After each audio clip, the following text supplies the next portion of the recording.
Hey, it's JC1424 once again with NASCAR Heat 4! And in this episode of our season as Joey Logano, we're going to be completing race 2 of 36, which is the Folds of Honor Quick Trip 500 at Atlanta Motor Speedway.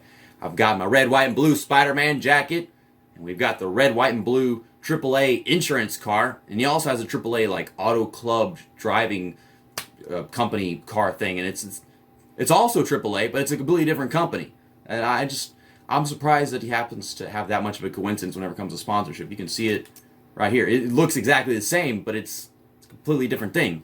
I don't know what's Automobile Club AAA. Yeah, and I guess we'd be racing out of California because it's Auto Club. In the last episode, won the Daytona 500, and I barely did that. We had a 3 wide behind me, and I just dove down to block all of them, and almost lost it to Ryan Truex. And I don't remember who else was in there. I think we could look at the race results here. Ryan Truex, DiBenedetto, Priest, LaJoy. He wasn't even using his old Spice car, and I don't know why. I have all the DLCs. This game is not really doing a good job making sure they use the right paint schemes, which sucks. But even back in the day, in the EA Sports games, they didn't do that. They just ran whatever the hell they wanted to. Oh, what beautiful day it is Atlanta in this game. Just look at this. This is amazing. And it might look like it's actually the same time of day in the face cam right now, but as a matter of fact, it is 7:23 p.m. last I checked. You look at the face cam, it does not look like 7:23 p.m. It looks more like 3 or 4. So I'm pretty sure towards the very end of this race, the lighting is probably way worse. Turn on the lamp. But whenever they do finish these races, it's usually late in the afternoon. So, it's a good lap of qualifying. What do we get? 29.5. That is 0.7 seconds off the pole. 14th place. Take a look at the qualifying results right here. We're going to have Ryan Blaney to my inside, my teammate actually. And Paul Menard is going to be in front of us. And he is kind of also our teammate, because they give him like the equipment and whatever, don't they? They consider Wood Brothers to be a part of Penske. There's Kyle Larson, Darrell Wallace Jr. starting behind us. You already know why that's funny. Kyle Busch starting the pole next to teammate Martin Truex Jr. Then there's Denny Hamlin in 3rd place, so Joe Gibbs are going to be dominant starting this one off. I'm going to be in the default setup. You see up there? We're still 14th, so that means that no one in front of us got sent to the back. Kurt Busch is driving a paint scheme that I have never seen before, and it looks amazing.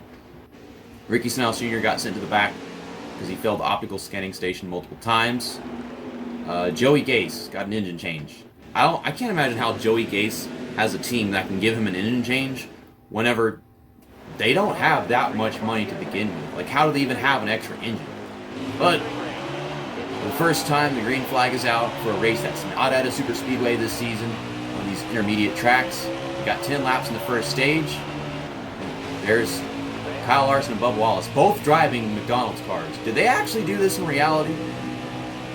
That's so weird. Like, just seeing that.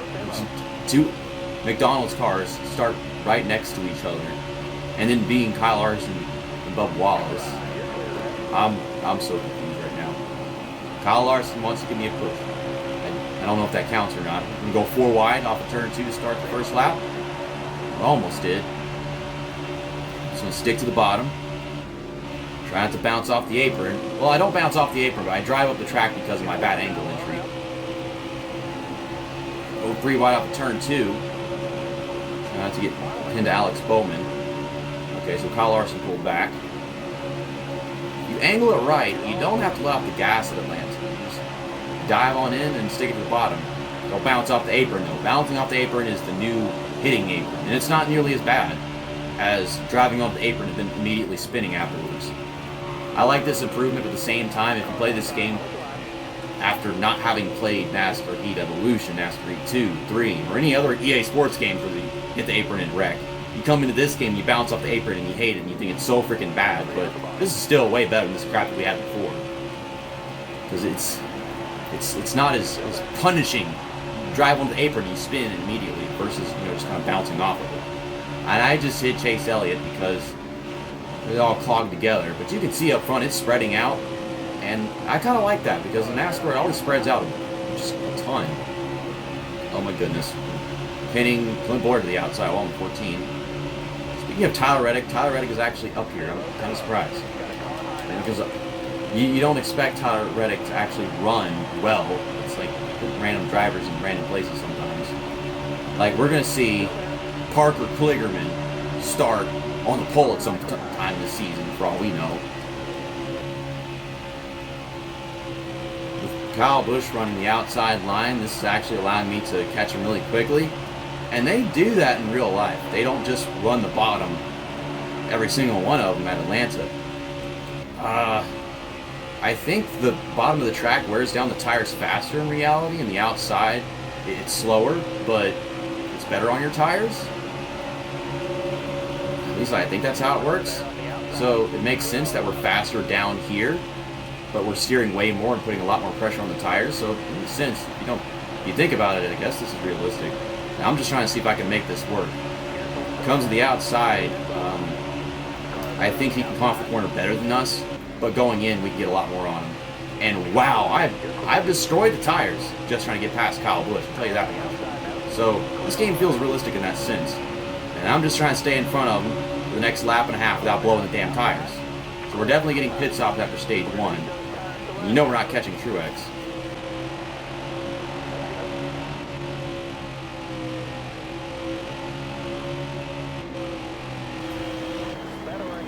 Okay, well, stage 1 ends early. Someone just had to wreck the very last lap of the stage. So we were catching Truex a little bit. We brought down the right front to 4%. So we're going to get 4 tires. Green flag is back out again. Put the tire thing away because I'm not concerned about those right now. And stage 2 is also 10 laps. So I've got just as much a chance as blowing my tires as I did last time. So hopefully I'm not more aggressive. I feel like I was pretty aggressive as it was in the first stage. Denny Hamlin up front. Truex started second, but he's on the outside, so he's getting passed by a bunch of these guys. Kyle Busch is really forcing a train in the middle lane at Atlanta right now. Oh my goodness. I can't carry as much speed on the outside of this track as the AI can, I'll tell you that much. We're still stuck on the outside right now. Usually I can get to the inside quite easily. I'm not trying to wreck Elliott, I'm just trying not to mess up the corner. Keselowski somehow got fucked up by that. I didn't even touch Keselowski though, did I? I touched Elliott. Okay, we're all okay. We're all good. Now the inside is open to us. I think with all these 5 guys in front of us, we have a better chance of actually winning the stage this time. Just pass them all before it's too late and they all spread out. When everything's clogged together, that's how we're able to make so many passes. But whenever these guys are free to spread out and run full speed, it'll make it more difficult. We got a side-by-side battle, Denny Hamlin and Kevin Harvick. Kevin Harvick cleared him, it seems. Pull out from behind and chase Elliott. Kind of his bumper. Okay, don't lose your shit. You should have done that laps ago. Let me pull up in front of him so he doesn't get back to my outside. And he wants to work good. Or he doesn't. I don't freaking know what he wants to do. He started, then he stopped. Set up a good dive into turn 1, and it didn't even reach the bottom. I'm just kind of surprised about that. And here comes Elliott again. I was hoping my car would grab the bottom whenever I went in there because I had it all the way up at the top, but it just didn't work. So now around the middle line again. And I'll drop back behind Elliott. Yeah, they're all running full speed. It's not bunched together, so you can't run nearly as fast. I'm pretty good. I can pass these guys at my own speed if I can perfect the corners and the entries. Trying to come from the high side, then really dive in. But it just doesn't go all the way down. It's like I don't have as much grip as I need on the front end to get all the way down there. So that sucks. And there goes the tires, wearing down them really badly. This track is so freaking bumpy. There goes Eric Jones around us. It's like I'm catching the guys in front of us, but then Eric Jones is going faster than everybody right now for whatever reason. We still got a lap left. If I don't blow the tire, I could get back into 7th. I'm trying everything I can. It's just, I really don't feel like I can run any other line aside from the line that I run. So whenever I have to change it to pass somebody, I have to run them up the track or get run up the track by someone that's got to run on me and then lose a bunch of ground because you have to stay in that one line. AI, on the other hand, feel like they can run whatever line they want to. And their fastest is at the bottom, but their high line is pretty good itself. Well, we couldn't do it. I came 1% away from blowing my right front tire. If you give me like one more second, I probably would have blown that right front tire too. Right front part 5. At least I think that's what it would be. I don't remember what the last one was in the Xfinity series. Yeah, it's still 1%. We'll get 4 tires. And go ahead and fill it up. Looks like we're still going to have to take a green flag pit stop in the final stage of the race, unless a caution comes out. Well, one happened in the first stage, so I guess it's bound to happen here. If not, I wasn't ready for this. I was not ready to have green flag pit stop. I'll do my best. I like having green flag pit stops, but it kind of sucks when you're not ready for it. Let's just not wreck the freaking car trying to get on pit road. I would be much ready for this if I knew it was going to be the case. Much ready? Noon? I can't speak like that. That's not my thing. I'm surprised that it's like 7:45 right now and the face cam is still as well lit as it is. Still has good lighting right now. A good few laps in this race, so the lighting is probably going to go to crap towards the very end. Just turn the lamp on after the race is over. Eric Jones not getting tight in front stretch or something. Ow. The fucking aprons, you just bounce right off of them. It's like you gotta have the perfect angle. If you don't got the perfect angle, you overdrive the corner, or you bounce off the apron, then you overdrive the corner. Ugh. So now I'm on the outside. You get passed by Eric Jones and passed by Clinton Boyer and Chase Elliott. I need the inside. I really don't feel like we can get any further than the top 10. We started outside of it, passing cars. We stayed in front of those cars, but I'm having a hard time actually moving forward now that I'm in the top 10 or top 5. Did we actually ever get into the top 5 though? Was the highest we finished 6th and 7th?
Oh God, there is someone blowing up. That is Kyle Larson. Kyle Larson. This is the second dumbest thing you've done this year. That someone's gonna crash into, and that'll be a caution. But I am the leader now. What they freaking do? Eric Jones, the 4th Joe Gibbs car, is now up here with the other 3 guys. Oh my God. And how many laps do we have to take a pit stop? 6 laps? Okay. To be honest, I'm more concerned about blowing a tire than I am running out of fuel. I just realized that. So, pill off between turns 3 and 4 the best I can. Probably power slide a bunch from how the brakes will react. There we go. Oh, and Denny Hamlin's pitting too. Slow it down. Slow it down. Don't. Okay, fine. Go ahead and do that as well. Let's back up. I guess well, now there's a caution. What am I supposed to do? Like, I'm trying to do what Denny Hamlin's doing. He's driving down pit road faster than me, and you didn't even enter the pits, even though I drove you into the pits. He's not even 9 laps either, so I could have taken even less fuel than that. Okay. Stuck on the outside. We don't have good restarts in this freaking series, apparently. Doesn't look like it to me. Did a bunch of these guys just not take pit stops or not take tires? What? Because I'm flying past a bunch of these guys now. We'll get a decent finish with the 5 laps of the race that we got left coming to the line this time. And I don't know if we'll be able to get a top 10. A lot of these guys are really slow. There's 4 laps to go down, it's not 5. So that's a correction for you. Bounce off the apron. just slide up the track and overdrive it anyway. So Kyle Larson didn't bring out a caution. I brought out the caution by spinning, trying to go into pit road, which is not a surprise because I'm not good at NASCAR games. No, not at all. Damn it, Parker Kligerman. I'm trying to pass you, but you are blocking me because you're smart and you know how much money that you really need that you don't have right now. I'm just kind of lining up. Things haven't quite spread out yet as I bounce off the apron again. We got some time. Looks like we can get a top 10. Well, these guys just didn't get tires. If they didn't get tires, they'd be going way slower than this. Maybe they just got right sides. And if I had gotten right sides in that situation, this is probably the pace I'd be running because the right sides are really wear down the most throughout this race. Okay, up to 12. We got 2 laps to go. And I think I thought that we had 2 laps to go a while ago because it was 42 and 44. And 44 minus 42 is 2. But in all reality, we had to complete the 42nd lap. So now it's a lap and a half. We'll get past Alex Bowman and Kyle Busch. And that will put us into the top 10. And I think we can get Denny Hamlin, Clint Boyer, Ryan Blaney. I think that's Ryan Blaney. It couldn't be anybody else. Yeah, that's Ryan Blaney. I was thinking it might be like Joey Logano in his green and white car. But the reality is I'm Joey Logano. Side dropping a little bit. Trying to get a run into turn 3. No, you don't, Denny. And I think we're getting it. I'm going to use Almirola's draft so I can pull myself past him. Despite spinning the car going on a pit road, we got a lot more shit in our pit stop under that caution, so we're able to pass all these guys back. And Eric Jones wins the race.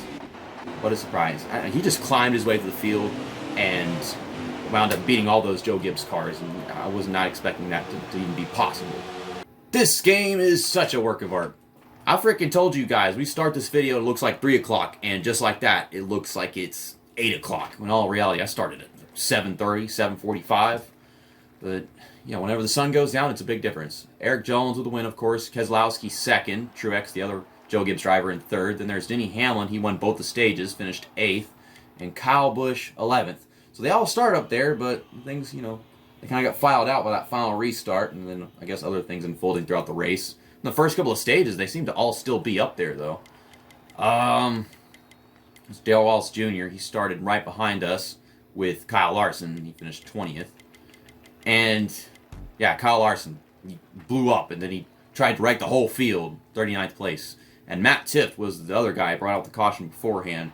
And just like that, after one more race, all the drivers you'd expect to be up front in the Cup Series are there in the standings. Truex second, Harvick third, Hamlin fourth, Keselowski fifth. Eric Jones, he got his win and he's in 6th. I mean, he's not too weird of a driver to see up here in points. He's pretty good. Kurt Busch is in 7th, Alex Bowman 8th, Kyle Busch 9th, and Corey LaJoie, first of the weird drivers, and he's in 10th place.